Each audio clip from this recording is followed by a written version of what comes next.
The aeroplane crashed in the middle of nowhere. There were no roads, no houses, and no people. There was only bush and rocks as far as the eyes could see.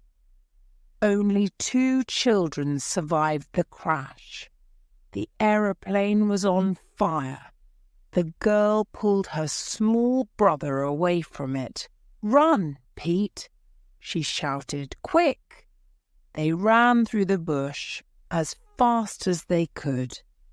Then they started to climb up through some rocks. Near the top, they stopped and looked down. From the rocks, they watched the fire. "Where are we?" asked Peter. The girl didn't answer. She didn't know. They were lost in the Australian desert. But she couldn't tell Peter that. 2,500 kilometres away in the big city of Adelaide, Uncle Keith was at the airport. He looked at his watch. Keith's brother worked in America. He lived in Charleston, South Carolina, with his wife and 2 children. This was the children's first visit to Australia, but their aeroplane was late. It was very late. Uncle Keith waited and waited. He talked to other families. They asked about the plane, but nobody at the airport could tell them anything. Then people began to talk about an accident, about a plane crash. There were no survivors. Now it was dark, and the children were alone. They were cold, so they climbed down between some rocks. They could see nothing. They could hear nothing. They were lost, and they were afraid. "It's all right, Peter," said Mary. His sister's arms were round him. That felt better. When a boy is only 8, a big sister of 13 can be wonderful. They talked quietly, perhaps because there was no other noise, or perhaps because they were afraid. "Mary," Peter said, "I'm hungry. Have you got any chocolate?" Mary found the chocolate. She broke it in 2 and gave half to him. They sat very quietly in the black night. Then Peter started to move again. "My leg hurts," he said. Mary looked at it. "It's all right," she said. "It'll be better in the morning." Peter was quiet again. He fell asleep with Mary's arms round him. But Mary couldn't sleep. She watched her young brother. She was sister and mother to him now. She thought about the aeroplane journey and the accident, and she thought about her mother and her father. But her head felt heavy. Then she was asleep too. In the dark, the animals in the bush began to move. A wombat walked round the children. He pushed them with his nose, but he wasn't dangerous. He was interested in these strange new desert animals, but he didn't want to eat them. He only ate plants. Birds and insects started to fly round in the sky. A big marsupial tiger cat came near and looked at the children. She looked for a minute or 2, but these strange animals were very big. Her young babies couldn't eat them, so she walked quietly away. In the east, the sky was grey. It was the beginning of another day. Then the sun came up. It brought new colours to the bush, greens and whites and reds and yellows. Many people think that the desert is one boring colour. They think there are no plants, but here in the Australian desert there were beautiful plants in many different colours. The children slept through the wonderful early morning. A large grey bird, a kookaburra, sat in a tree above the children. He wanted food, a small animal or some insects, but on the rocks below him he could see only two very large animals. They were different from the other desert animals. He wanted to tell every animal and bird in the desert about them. He opened his mouth and made a loud noise. It wasn't a song because the kookaburra doesn't sing. The girl opened her eyes and looked up. She was afraid, but then she saw the bird. So it was only a bird. She laughed and looked at Peter. Good. He was asleep. He couldn't hear the bird. Peter looked small and thin and very, very young. She loved him very much. When he wakes up, he'll be hungry. What can I give him? She thought. There was more chocolate, but there wasn't very much. And that was all. She got up and looked round. Down below her she could see a small river, so water wasn't a problem. But how could they find food? What could they eat? People died without food. She looked at the kookaburra. He made another loud noise. Not me, he said.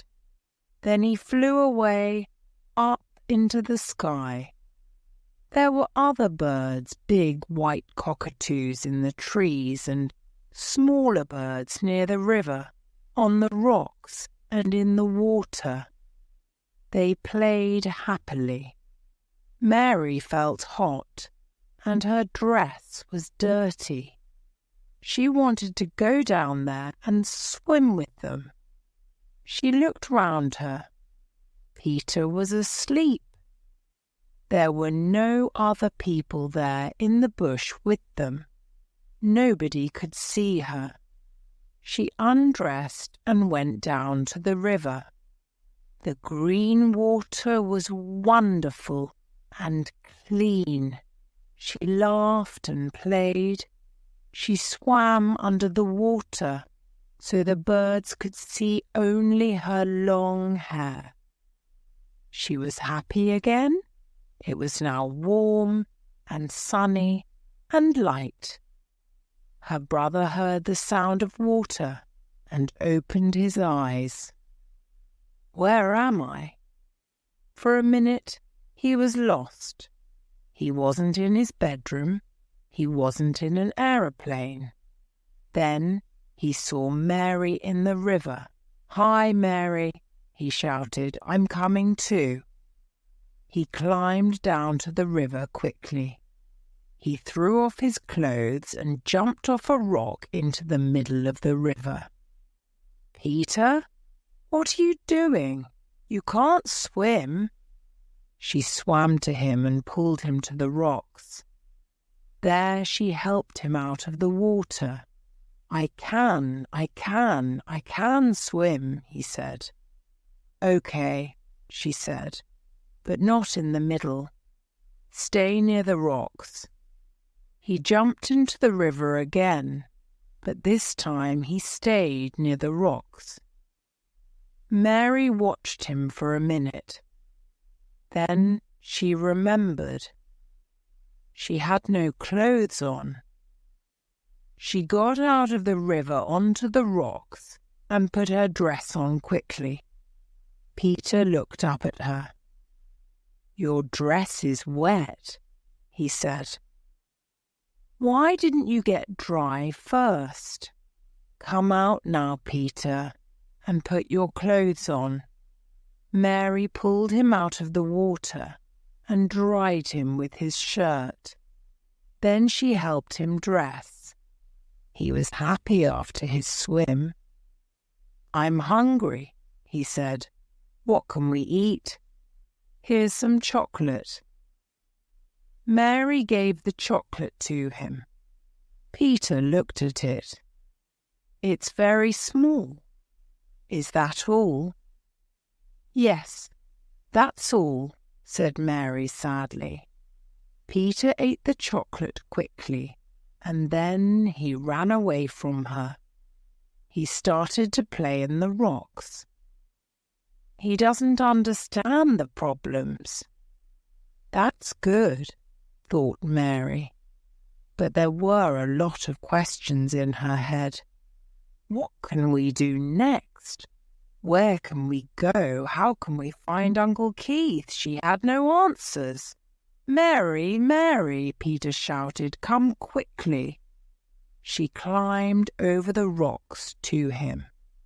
His hands were inside his jeans. "Something's hurting me," he cried.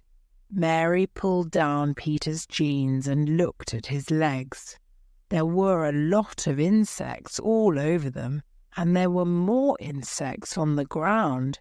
His legs were very red. "It's all right," she said.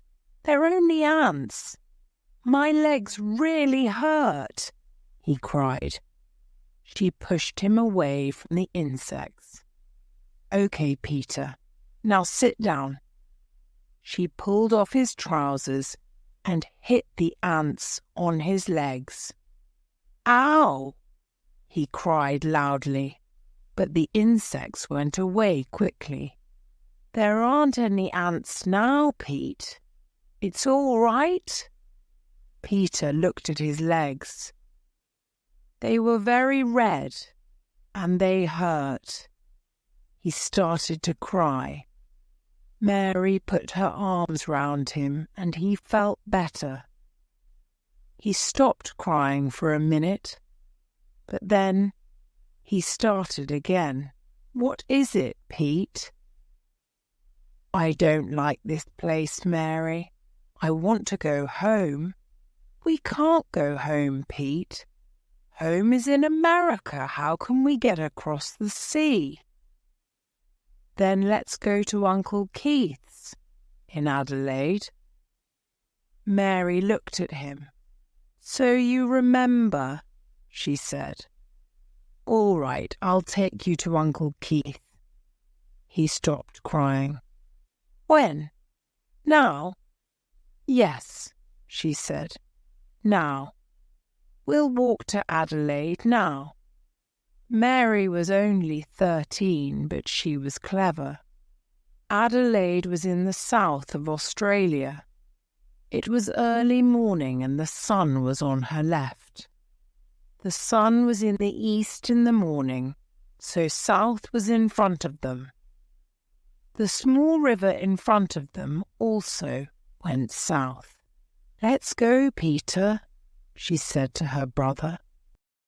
They started to walk down the river. For the first half an hour, it was easy, and Peter walked fast. Then it got harder. There were big plants in front of them. They climbed over them, or they walked round them. After 2 hours, Pete was tired. Walking was difficult. He didn't say anything, but Mary knew. "Let's sit down here," she said.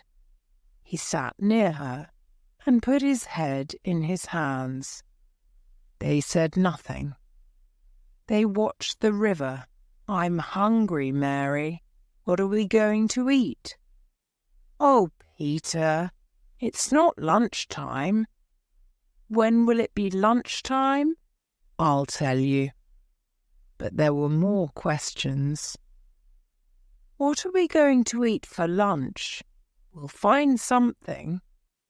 But what could they find? There were a lot of plants, but they didn't have any food on them. Quickly, Mary got up. All right, let's find some food. Peter jumped up. Great idea, he said. They looked in the river, but they couldn't find any fish. The fish were asleep at the bottom of the river. They looked in the trees for birds, but birds in the Australian desert sleep in the day. They looked in the bush for animals, but the animals were asleep in the rocks. They didn't find any food. I don't like this game, said Peter. I want to go home. They walked and walked. They were hungry and tired. Then the bush was more open and they could see better. There was high ground in front of them. Mary? Yes, Pete. Look up there. Let's climb to the top. Perhaps we'll see the sea. That's a good idea. They started to climb. They climbed for 4.5 hours and then they arrived at the top. The desert to the south in front of them was beautiful. The light of the evening sun was wonderful. And there, far away, they could see water. It shone in the evening sun. The boy danced happily. Look, Mary, look! The sea, the sea! It isn't far. Look! Don't look, Pete, she said quietly. She put her arms round the little boy. I'm very, very sorry. It wasn't water. Mary knew that. It was the great Australian desert. Hundreds of kilometres of it. We can't walk to the sea today, Pete. Let's find a place for the night, said Mary sadly. She got up and pulled Peter to his feet. We'll walk to the sea tomorrow. Tomorrow we won't be hungry. The next morning, Mary woke up first. She looked up at the birds in the sky. Then Peter woke up too. Mary, let's go. Let's walk to the sea. First we have to look for food, said Mary. We have to take some food with us on our journey. Good idea, said Peter. I'm very hungry. They looked and looked for food. For a long time they found nothing. Then Peter shouted, Look, Mary, fruit! There was a tree with round balls of fruit on it. Some of the balls were green and some were red. Mary thought carefully for a minute. You could get ill from some fruits, but they had to eat. She ran to the tree. She ate a green fruit and it was good. Then she ate a red fruit. It was better. Try these, Peter. They're nicer. The children ate and ate. That's good, said Peter. I'm not thirsty now. We don't have to carry water. We can take some of these with us. Mary pulled her skirt up in front of her. She took some fruit and put it there. Peter began to find more fruit, too. He went from tree to tree. Mary, somebody's here, he called back to her. Don't be stupid, Peter. I'm not stupid. Somebody's watching us. Mary turned round. Her mouth fell open, and she put her hand up to her face. There was a boy very near them, only a metre away. He was black and he was naked. Mary started to run away, but then she looked again. The boy was young and friendly. He smiled, so perhaps he wasn't dangerous. At home in South Carolina, there were black Africans. But this boy was browner, and his hair was different. He had big blue-black eyes, and he had a baby wallaby in one hand. Peter and Mary looked at the boy for a long time, and he looked at them. Nobody spoke, and nobody moved. They waited and waited. They were from different worlds. Peter and Mary came from a big city. There, people looked after them. The bush boy lived in the desert. It was his home, and he understood it. The bush boy put the wallaby on the ground. It was dead. He smiled. "Chap, Wormgullive, where do you come from?" Mary looked at Peter, and Peter looked at Mary. They didn't understand. The bush boy tried again. "Oh, Wormwuff, where are you going?" "We don't understand you, boy," said Peter, "but we're lost. Show us the way to Adelaide. Uncle Keith lives there. Which way do we go?" The black boy smiled again, and Peter smiled back. The boy went to Peter and felt his face. Then he put his hand on Peter's hair.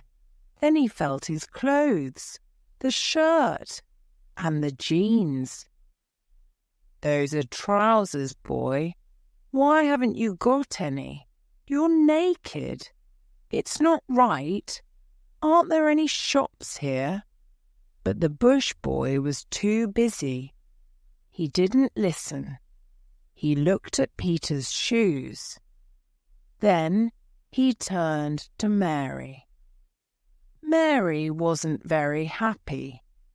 At home in Charleston, South Carolina, no black person came near white people.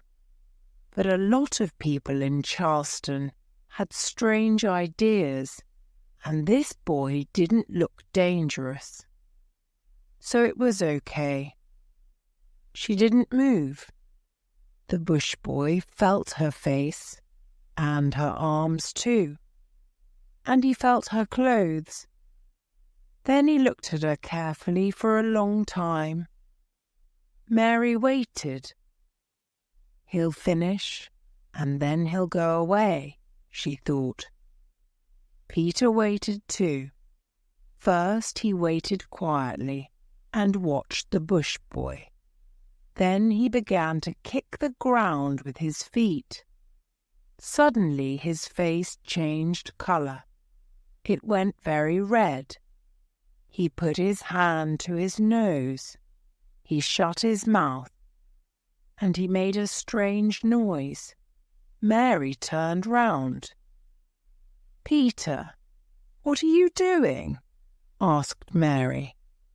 Peter put his face in his hands, but nothing could stop him now. Suddenly there was a loud noise. Peter sneezed, and then he sneezed again, very, very loudly. "Stop it, Peter," said Mary. She was angry because she wasn't in charge now. Behind her there was a different noise. The bush boy laughed. He laughed because Peter's sneeze was a very big sneeze from a very small boy. Then Peter laughed too. The two boys fell to the ground. They kicked their legs and moved their arms. They couldn't stop. They laughed and laughed. Mary watched them. She wanted to laugh too, but she was too old for that. So she went to Peter. "Stop that now, Peter." Peter sat up and looked at her. The bush boy looked at her too. Slowly he got up and walked back to his wannabe. He took it and walked quietly away. He went down the hill. Then he went behind some trees and they couldn't see him. "Mary," Peter cried, "what did you do? Look, he's going." Mary was quiet. She was afraid of the bush boy because he was naked, and she didn't want help from him. It was wrong. At home in South Carolina, you didn't ask a black boy for help. But he was the only person there, and perhaps he could help them. Peter was younger, and life was easier for him. He liked the bush boy, and they had to have help. He jumped up and down. "Mary, let's go after him. Let's find him." He ran quickly through the bush. "Peter, wait!" Mary called after him. But Peter didn't stop. "Hey, boy!" he shouted. "We're coming too! Wait for us! Wait for us!" The bush boy turned and waited. "Hey, don't leave us," said Peter. "We want food and drink. And Adelaide. Where's Adelaide?" The black boy didn't understand, but he laughed. Peter tried again. "Look, boy, we're lost. We want water. Do you understand water? Water? Water?" He made a cup with his hands and took them up to his mouth. The bush boy understood now. He didn't laugh this time. In the bush, people were often thirsty. He made a cup with his hands too. "Arkalula," he said. "That's it, boy. You understand. Arkalula.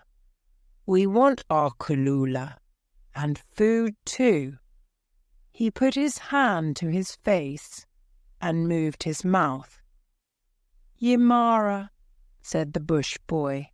"Yes, that's right. We want Yamara and Arkalula. But where can we find them?"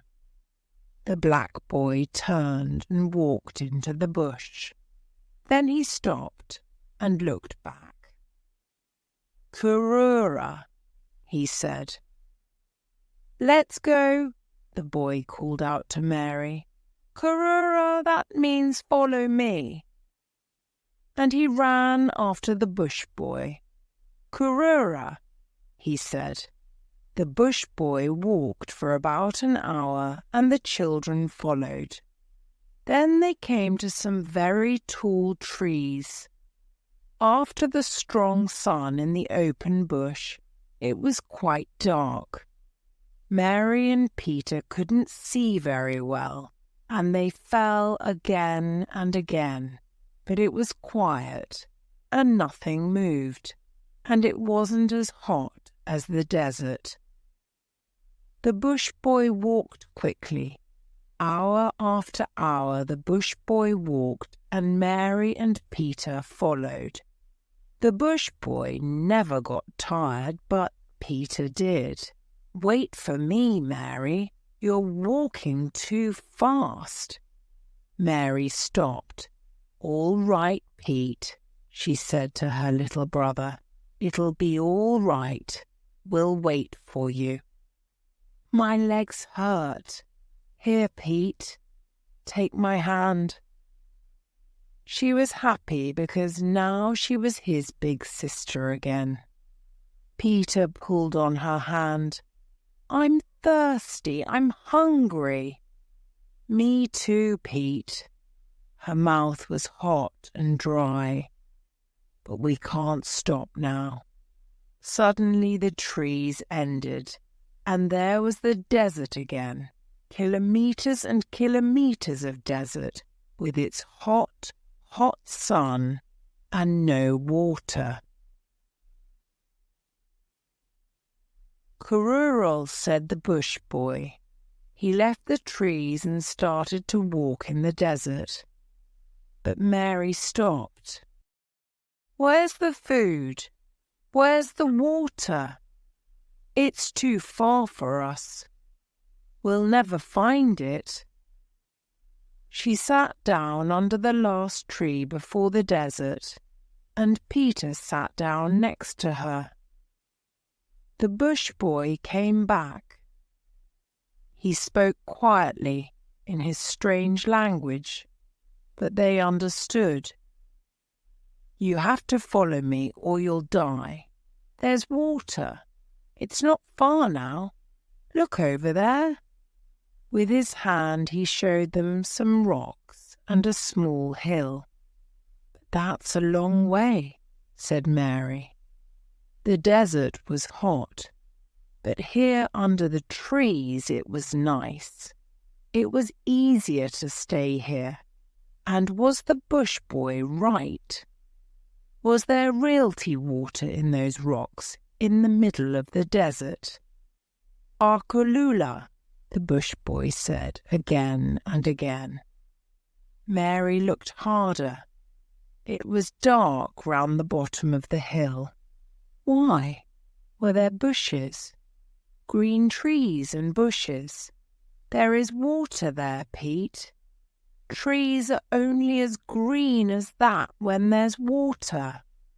She jumped up, and the 3 children walked out into the desert. The sun went down before they arrived at the hill, but there was a little light, and they could see the green bushes. They walked through them. "Arkulula," said the bush boy, and smiled. Mary and Peter were excited. They could hear water. It was very near. Peter wasn't tired now, and he ran in front of them. "It's water, Mary. Water," he shouted. "Arkulula," said the bush boy again. Peter was on the ground, with his head in beautiful, clean water. Mary sat down on the ground next to him, and the 2 white children drank. They drank and drank. The water was good, but it was warm. The bush boy sat next to Mary.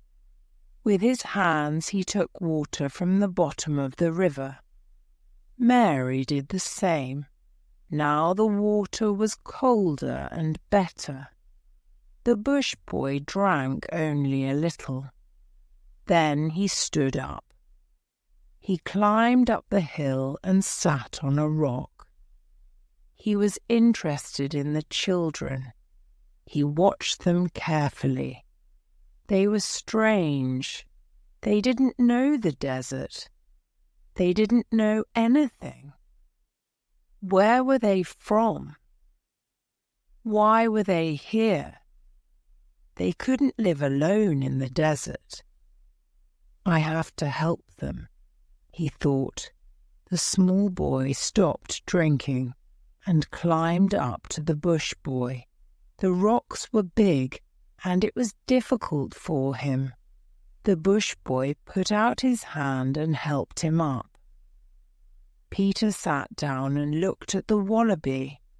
He felt it with his hands. "Eat?" he asked. "Yamara?" The bush boy smiled and got up. He climbed down from the rocks. He looked at different rocks and stopped in front of a big, flat piece. Then he found some wood. Peter watched, but he didn't understand. "Lorana," said the bush boy. He began to build a fire. "I know," Peter was excited. Fire! You're going to make a fire. Lantia, said the bush boy again. OK, Lorana. You're going to make a Lorana. I'll help. The bush boy found more wood, and Peter helped him. But Peter stopped suddenly. How can we light a fire, he asked, when we haven't got any? Peter didn't finish his question, but watched the bush boy with his mouth open. Australian trees have very dry wood, and Aboriginals can make fire in the old way. The bush boy sat by the flat rock. He put some very small pieces of wood on the rock. Then he took a long piece of wood between his hands. He put the end of this into the small pieces and moved it round and round very fast, and very quickly there was a good fire. That's clever, said Peter. He put some more wood on the fire. Mary sat alone and watched the boys. Peter followed the bush boy everywhere. He didn't want her now. Boys didn't want to be with girls. Why can't I be a boy too, she thought. She watched the smoke from the fire sadly. The boy took the wallaby and cooked it slowly on the fire. An hour later they sat down near the fire and ate it. A dingo sat on a rock only 10 meters away and watched them. There was a lot of meat, and they ate it all.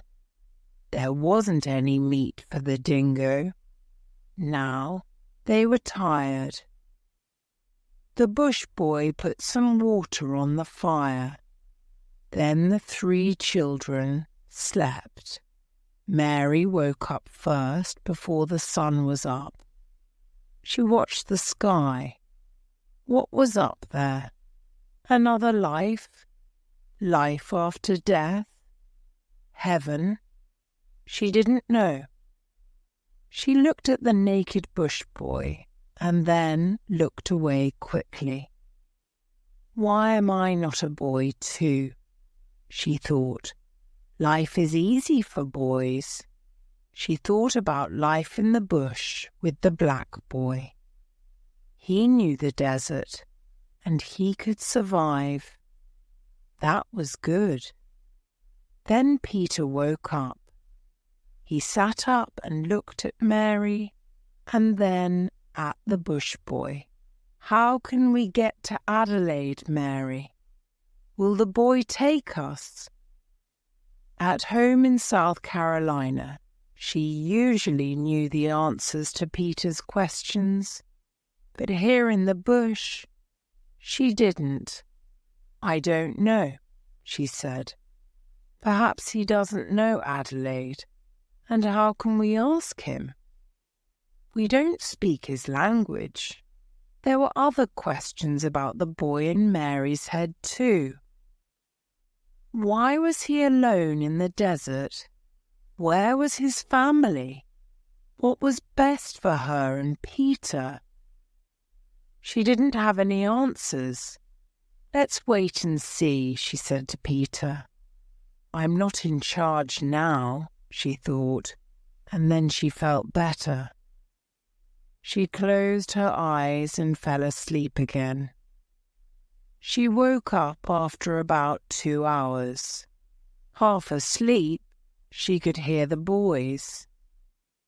What are you laughing at, Peter? She called, but Peter couldn't hear her, so he didn't answer. He shouted and played with the bush boy in the water. Mary sat up and saw the 2 boys. Peter looked back. Mary, he shouted, come here and play with us. Later, she shouted back, when it's warmer. Peter ran after the bush boy. They ran round some rocks. Then the bush boy stopped suddenly. "War-wara," he said, excited. On the ground there was a brown ball. It was the top of a plant. Peter felt the brown ball with his hand. "Yimara?" he asked.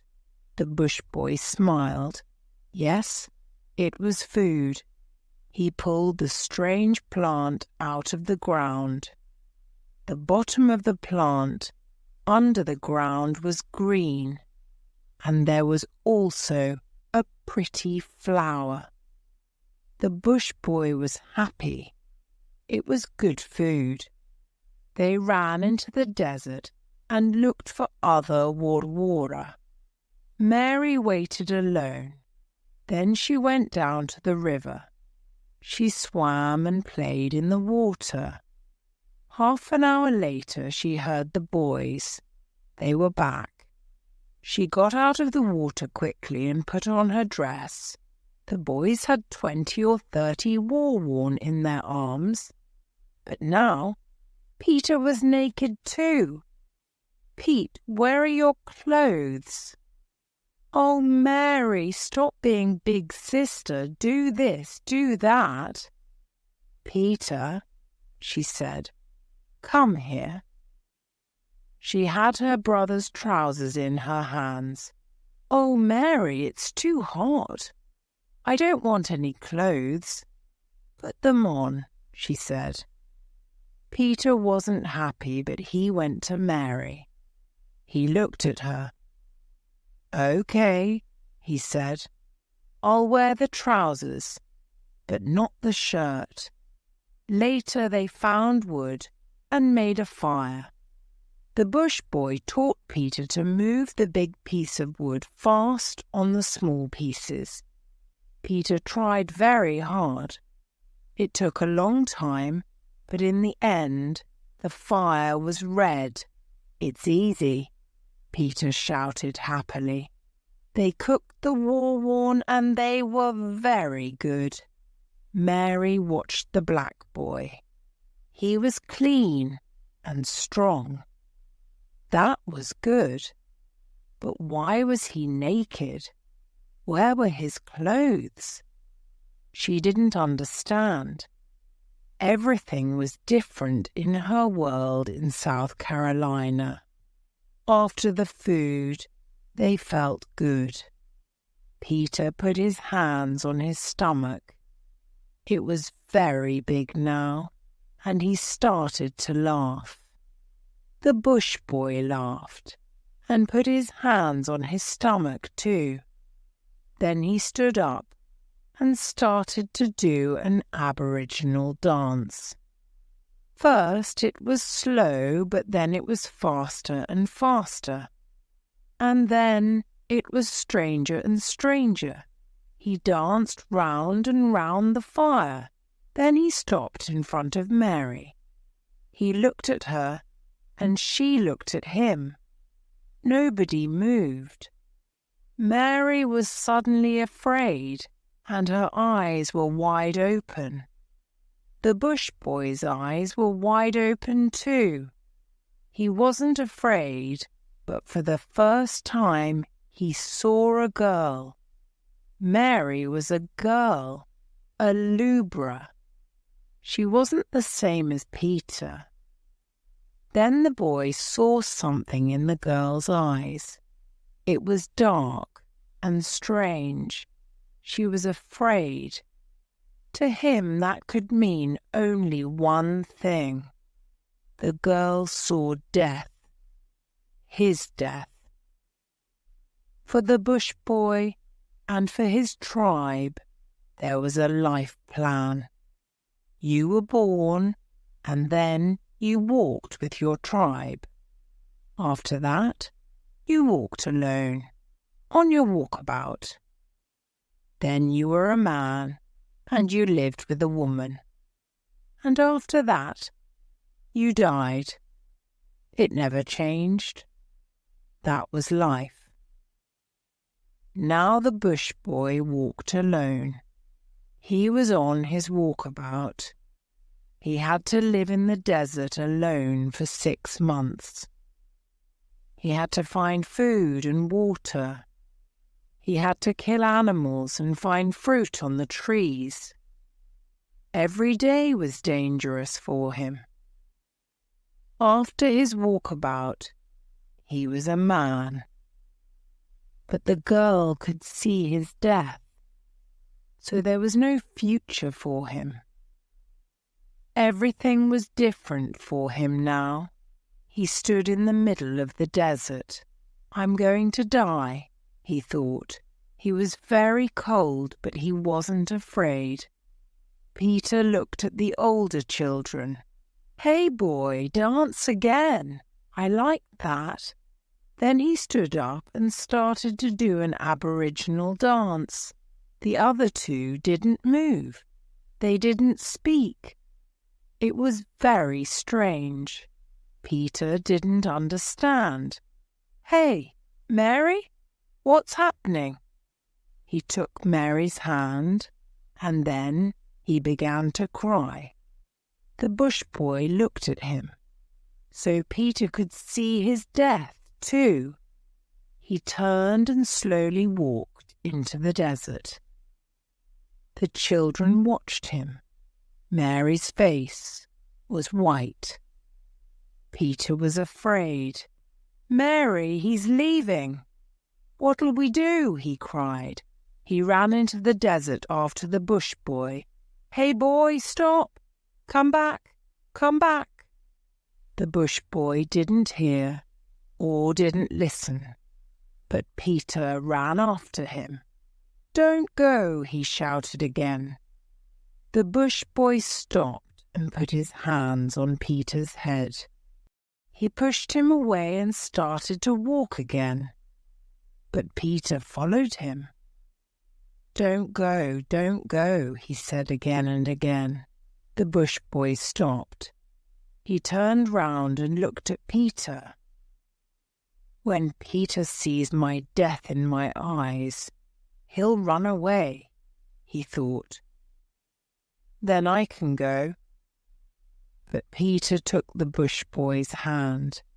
He looked at him and smiled. That's strange, thought the bush boy. Perhaps I'm not going to die. Perhaps I'm wrong. He turned round and looked at Mary. Perhaps she's wrong. Perhaps death isn't coming for me now.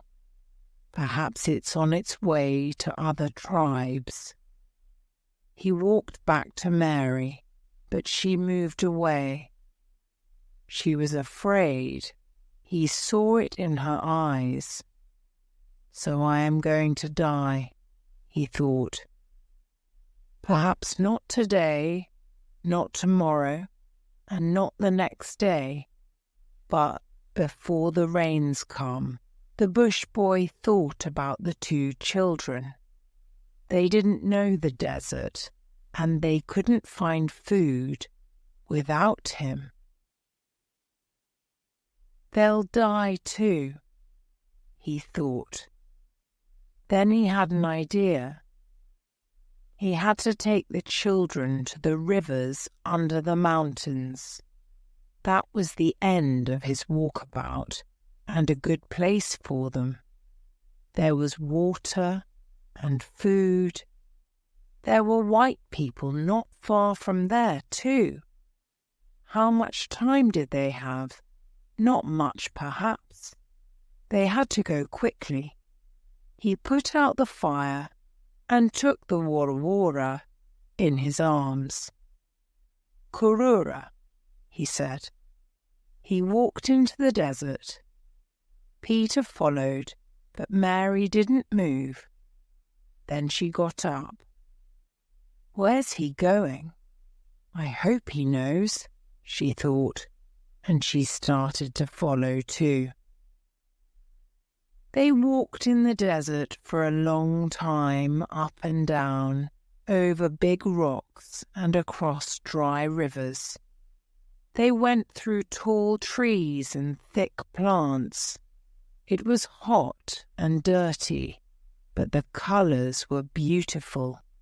Yellows, greens and reds. The bush boy never stopped or looked back. He knew the way. Then the desert was suddenly more friendly. The trees were taller, and there were a lot of birds and a river. It was midday, and the sun was very hot. The boys drank water from the river with their hands. They put their heads in the water. Mary drank too, but she didn't go near the bush boy. When he looked at her, she looked away. "What's wrong, Mary?" asked Peter. "Why are you afraid?"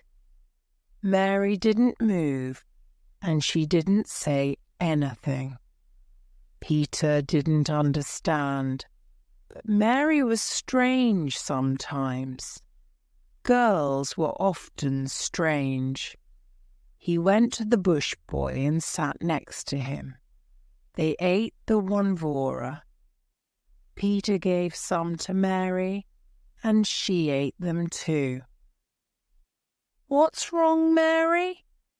It was very hot, so they stayed under the trees near the water for 3 hours. Then the bush boy got up and started to walk again.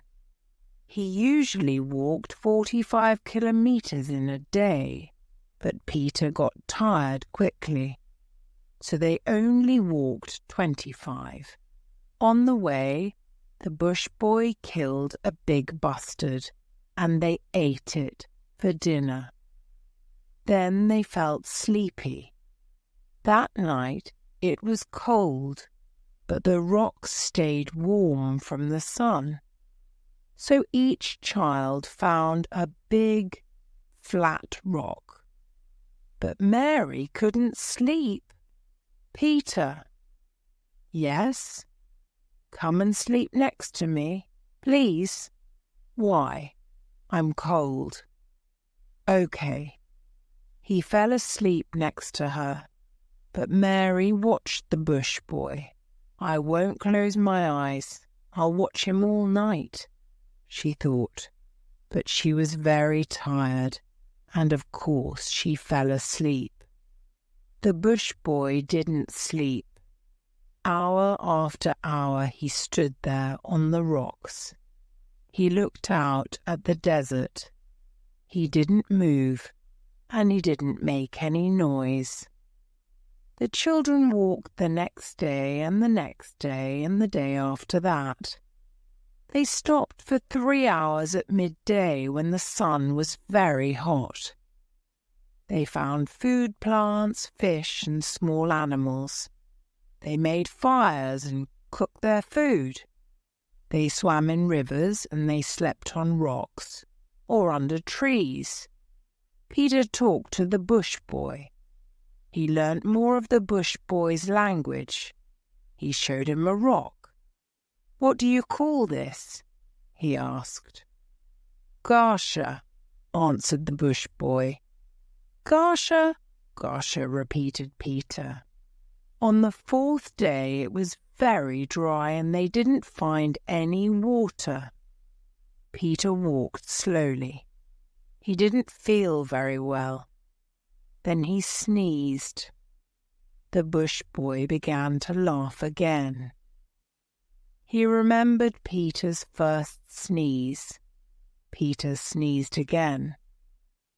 "You've got a cold, Peter," said Mary. "I know," said Peter through his nose. He sneezed again. He sneezed all day and his nose was red. Aboriginals never sneezed and never caught colds. The bush boy didn't understand. "What's he doing? What's wrong with him?" asked the bush boy. But, of course, Mary and Peter didn't understand the question. That evening, Peter didn't help with the fire. He was too tired and too ill. Mary put her arms round him and in a minute he was asleep. The bush boy cooked food for the two of them. Then he put out the fire. He was happier. The two children walked well, and it was not far now.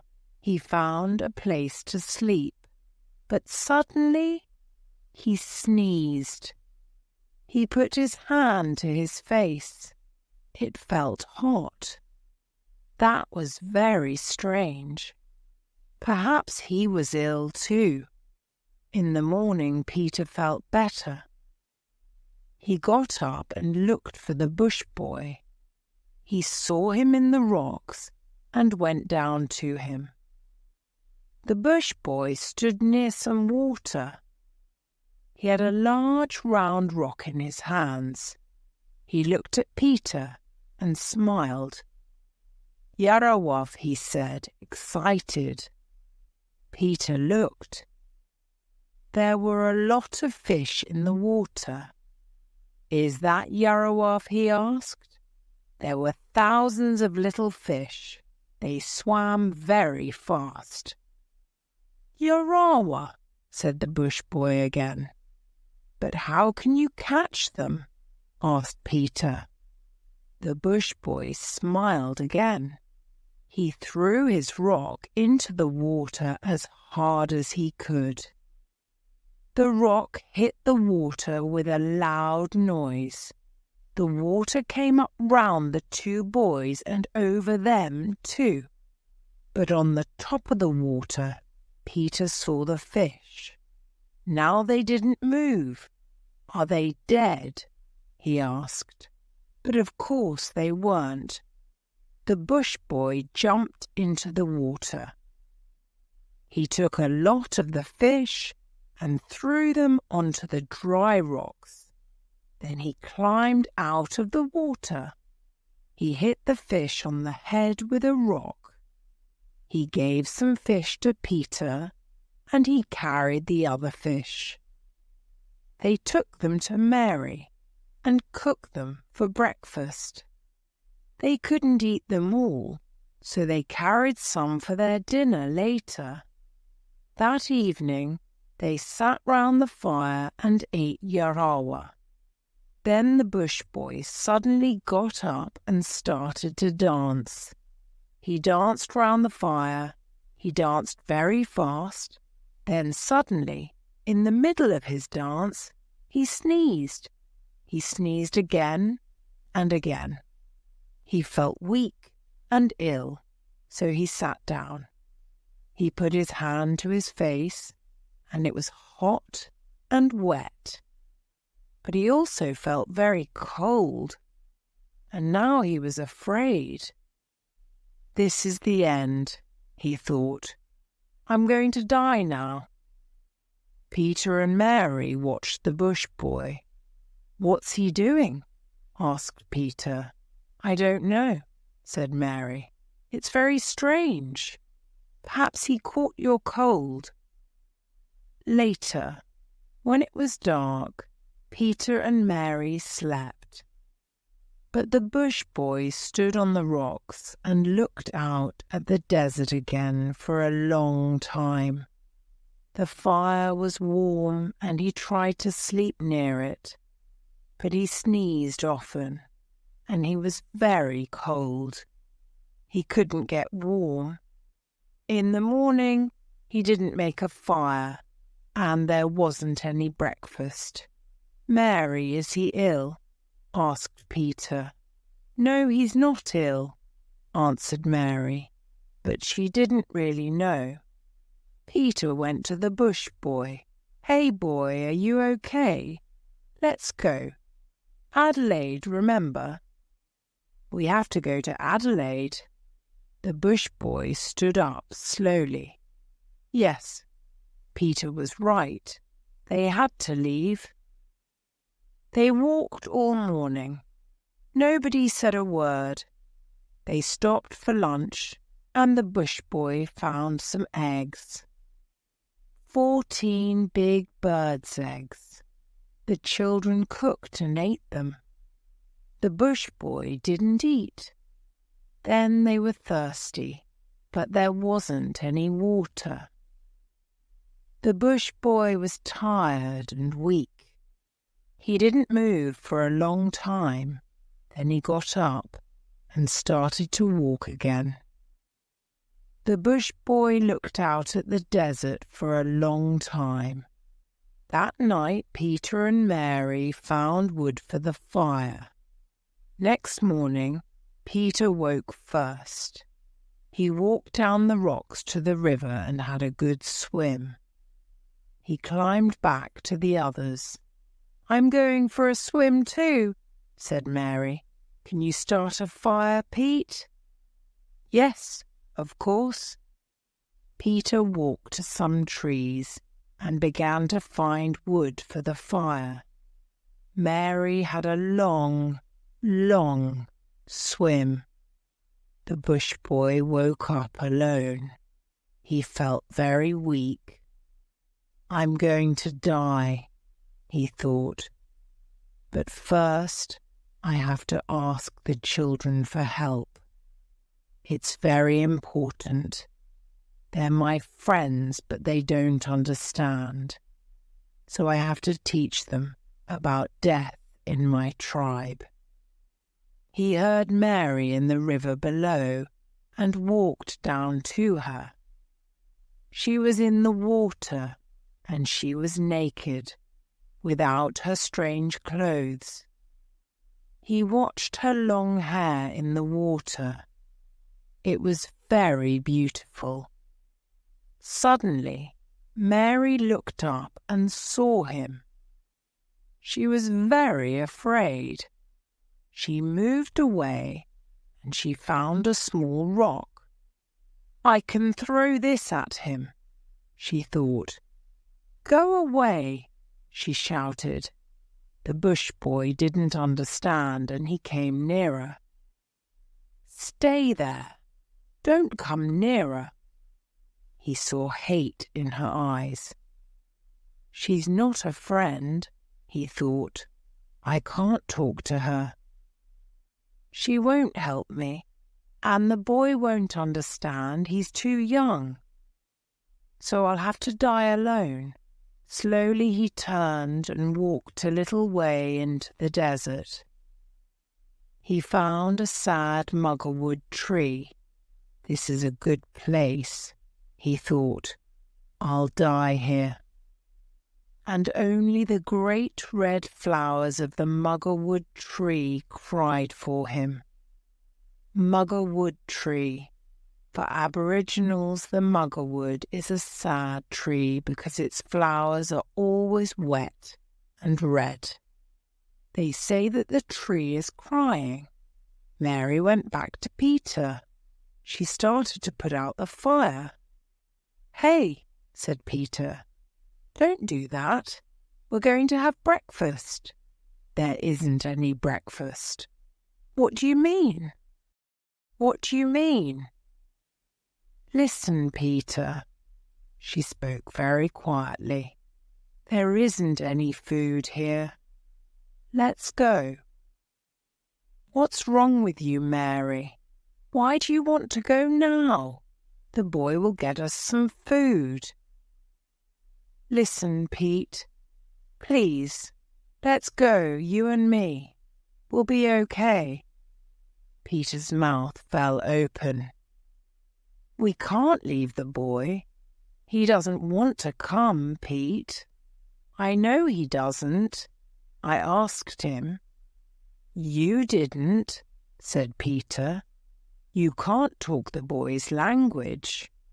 "I'm telling you," she said, "that he doesn't want to come. I know. In South Carolina, Peter was never difficult. But now, things were different. I'm going to ask him," he said. He ran to the bush boy. "Pete, come back," shouted Mary. But Pete didn't stop. Mary sat down sadly by the fire. After about 10 minutes, Peter came back. "Mary, the boy's ill, really ill." He's under a tree and he can't get up. Perhaps he's asleep. No, he's not asleep. He's ill. Come and see. No. Mary moved away from Peter. No, she said quietly. I'm not going near him. The day was long and difficult. Mary sat alone. We have to leave now, she said again and again. But Peter didn't hear her. He stayed with the bush boy. He took water to him in his hands, but the bush boy didn't drink. There wasn't any food, and the bush boy got weaker and weaker. He's really going to die, thought Peter sadly. I'm going to lose my friend. He took the bush boy's hand. The bush boy said something. Peter couldn't hear, so he put his face near the bush boy's head. Arkalulavi. Peter ran and got some water in his hands, but the boy didn't want to drink. He put his hands on Peter's hands. Me? No, I don't want a drink, said Peter. But the bush boy put his hands on Peter's hands again, and then he sat up. He showed him the hills far away to the south. Arkalula, said the bush boy again. Yimara. Ah, I understand. Over there, there's food and water. Arkalula and Yimara. That's great. Thanks. Peter took the boy's hand. Now you can sleep. But then Peter thought of something. He got up and walked to his sister. She looked up. How is he? I think he's really dying, said Peter. Oh, no. Mary put her hands over her face. Peter looked at her.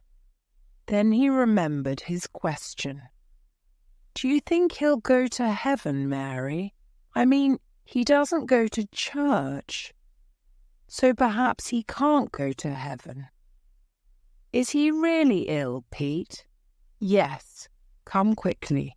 Come and see. Mary said nothing. She looked at Peter. Then she looked down at the rocks, and she looked at the hills, far away. Then she said slowly, Okay, I'll come. They walked to the bush boy's tree.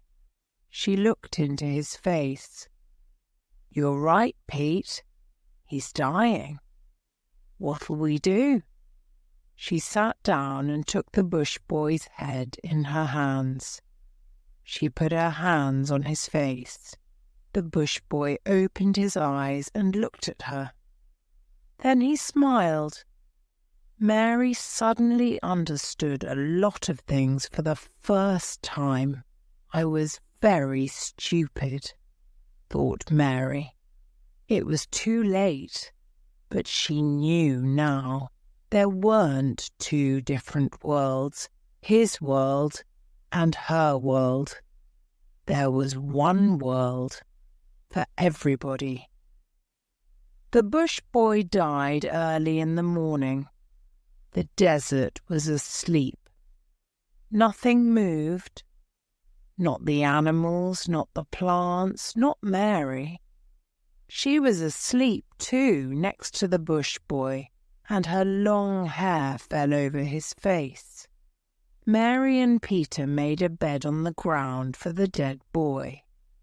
They put wood and rocks over him. Pete put some of the red flowers from the muggerwood tree on the top. When a person died in South Carolina, everybody went to church. There was no church here, but they stayed quietly with the dead boy for a short time. They sat near him, but they said nothing. Then Peter stood up. He was in charge now. "Let's go," he said. "Kurora, where to? Over the mountains." "Is that the right way, Pete?" Mary asked. "Yes," the boy told me. "Over the mountains, there's food and water." "All right," she said.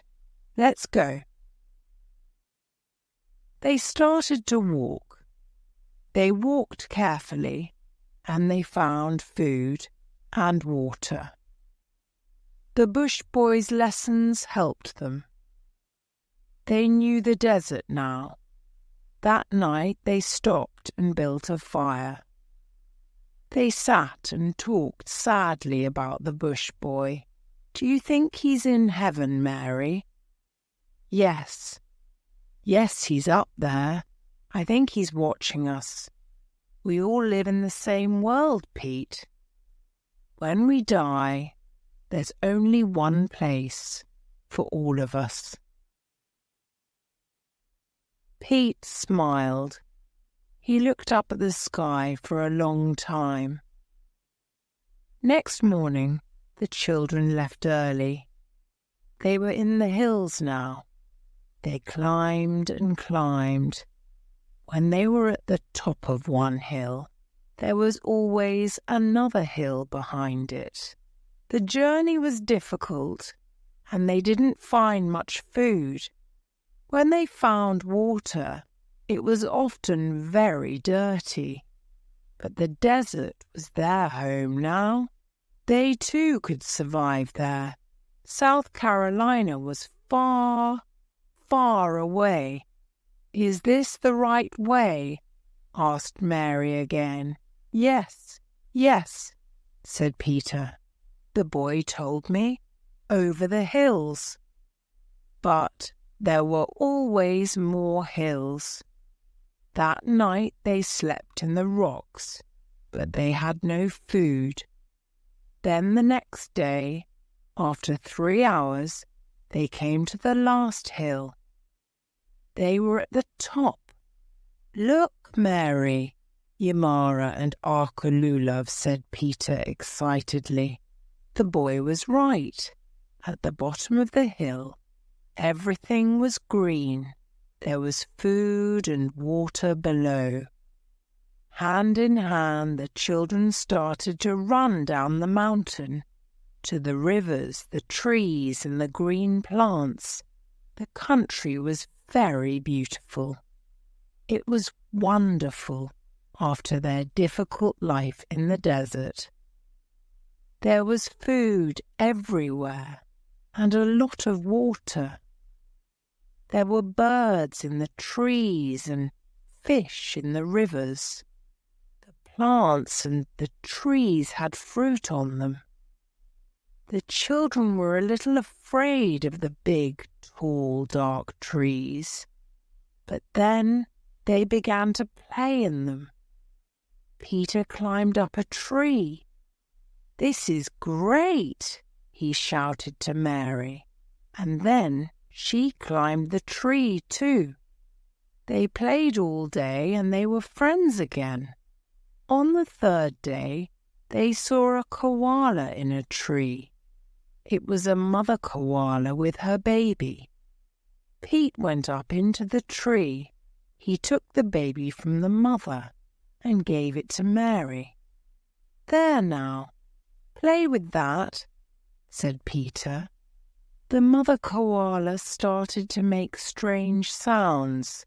She wanted her baby. At the bottom of the hill, everything was green.